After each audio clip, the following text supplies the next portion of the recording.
On Sunday,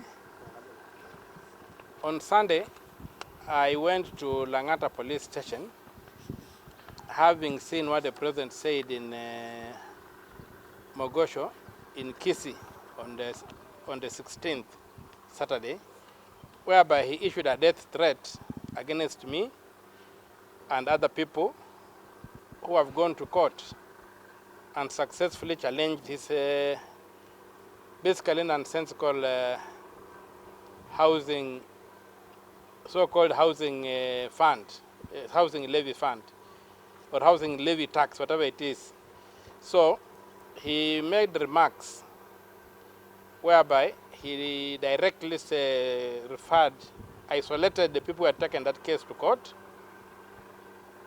and said that he was given a sword, the ceremonial sword was given at Kasarani, and that he was going to use that sword not to chop vegetables. He was not given that sword for chopping vegetables, but for dealing with crooks like myself and others who had gone to the High Court and successfully challenged this housing, so-called housing levy fund, or levy tax, or whatever it is, or affordable housing levy.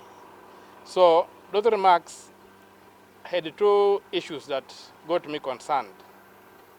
The first issue was that the president was threatening violence against that group, and the kind of violence that exterminates. He was threatening to kill people by saying he's going to slash them. And another thing, the second thing, is that he deliberately dehumanized the people who went to court by calling them crooks. And that particular thing irked me. And I can tell you that, for me, there's no ground upon which Ruto can stand and call me a crook.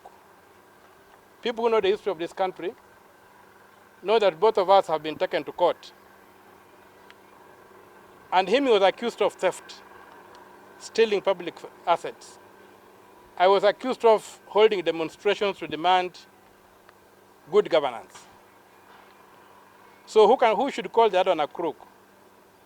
One who has been formally indicted for theft, or me who was indicted for fighting for good governance. But more than that, the whole purpose of what the president said, and if you look at everything where people are murdered and killed, the first step is to dehumanize them.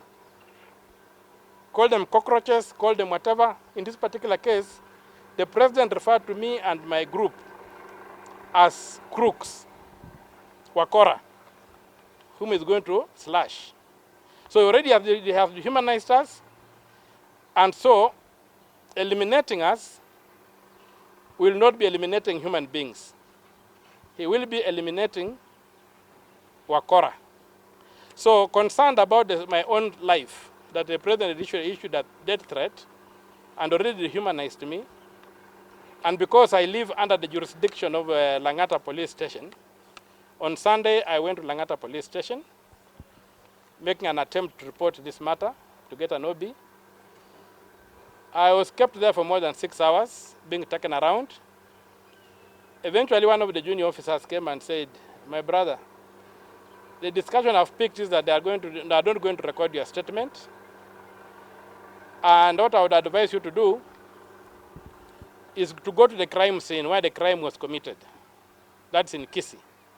Go to Kisii in Mosocho and make a report in Mosocho. I'm sure those policemen will not be able to refuse. Because here, when they refuse, they might even argue that the question of jurisdiction, although it happened on national TV for you, they might argue that the question of jurisdiction does not allow them to be the first point of complaint. So taking that advice, I tried to get a flight yesterday to Kisumu or to Homa Bay. All the flights were booked until after next week. I could not get a flight. So, but given the concern I have about my own safety and the safety of the other people whom the president referred to as crooks, whom he is going to slash, the people who had gone to court and gotten orders against his housing levy fund, which the court declared to be unconstitutional.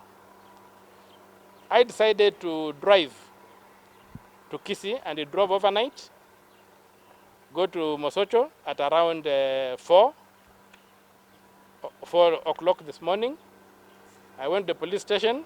I found officers there who handled me very well.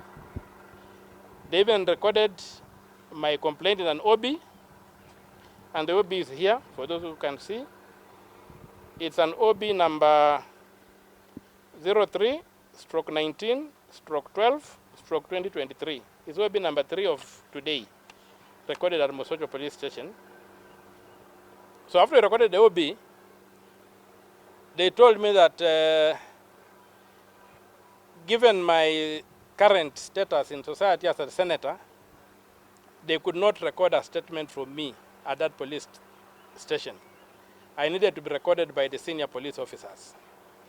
So they referred me, they called the OCPD, and they called the DCIO, and told me to come to this other police station. It's called Nyanchwa police station. So when I got to Nyanchwa police station, I was well received by the junior officers as we waited for the bosses to come. So first of all, the first person who came was the OCPD. He greeted me and asked me to get into his office. He's called Mr. Kazungu Charo, the OCPD. And he did something very strange.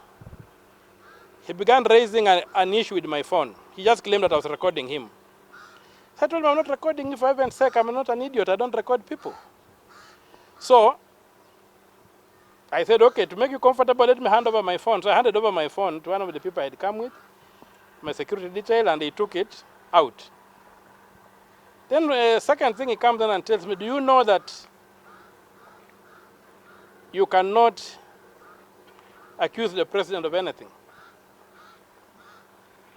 I said, where do you get that? He says it's in the law. I asked him which section of the law. He didn't even know.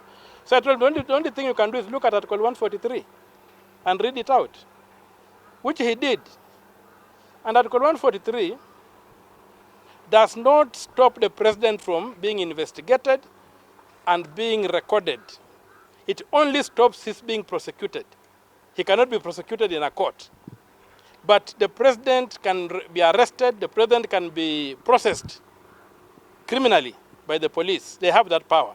The president is not above the law. So after I showed him that, he sort of became angry and began shouting at me and saying, I'm not going to record your statement. You can go anywhere you want, but we are not recording your statement. And so stop wasting your time here. Well, at that point, I saw that there was no point dealing with somebody who thinks he can operate outside the law. So I decided to say, okay, I will pack and go. And I intend to go to IPOA. I intend to go to the police headquarters.